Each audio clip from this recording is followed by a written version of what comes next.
திமுக ஆட்சி 4வது ஆண்டில் அடியெடுத்து வைக்கும் நிலையில் முதலமைச்சர் ஸ்டாலின் அவர்கள் பெருமிதத்துடன் காணொலியில் செய்தி வெளியிட்டுள்ளார். திமுக அரசு கிட்டத்தட்ட 10 ஆண்டுகளுக்கு பிறகு 2021ஆம் ஆண்டு தமிழ்நாட்டில் ஆட்சி பொறுப்பேற்றது. 3 ஆண்டுகள் தற்போது முடிந்து 4வது ஆண்டில் திமுக அரசு அடியெடுத்து வைக்கிறது. திராவிட மாடல் ஆட்சியின் 3ஆம் ஆண்டு நிறைவு குறித்து காணொலியில் முதலமைச்சர் ஸ்டாலின் அவர்கள் பெருமிதம் பொங்க தெரிவித்துள்ளார். அந்த காணொலியில் அவர் பேசியிருப்பதாவது: திராவிட மாடல் அரசு மக்களுக்கான அரசு. திராவிட மாடல் ஆட்சி 3 ஆண்டுகளை முடித்துவிட்டு 4வது ஆண்டில் அடியெடுத்து வைத்துள்ளது.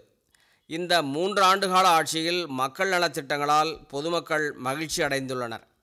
இது சொல்லாட்சி அல்ல, செயலாட்சி.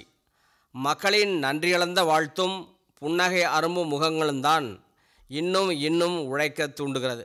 நம்பிக்கையோடு முன் செல்கிறேன், பெருமையோடு சொல்கிறேன், தலை சிறந்த 3 ஆண்டு, தலை நிமிர்ந்த தமிழ்நாடு.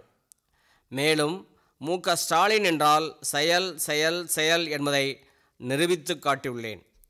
இவ்வாறு முதலமைச்சர் ஸ்டாலின் அவர்கள் அந்த காணொலியில் பேசியுள்ளார்.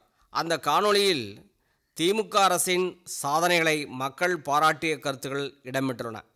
மகளிர் சுய உதவி குழுக்களில் கடன், தோழி பெண்கள் தங்கும் விடுதி, ரூபாய் 1000 மகளிர் உதவித்தொகை, பெண்கள் திருநங்கைகளுக்கு இலவச பேருந்து பயணம், முதலமைச்சரின் காலை உணவு திட்டம், நான் முதல்வன் திட்டம், சொந்தமாக ஆட்டோ வாங்க கடன் உள்ளிட்ட திட்டங்களை மக்கள் பாராட்டி பேசி வருகிறார்கள். அறிவிச்சுடர் வலைக்காட்சிக்கு நீங்கள் புதியவர் என்றால் மறக்காமல் சேனலை சப்ஸ்கிரைப் பண்ணுங்கள். வணக்கம், நன்றி.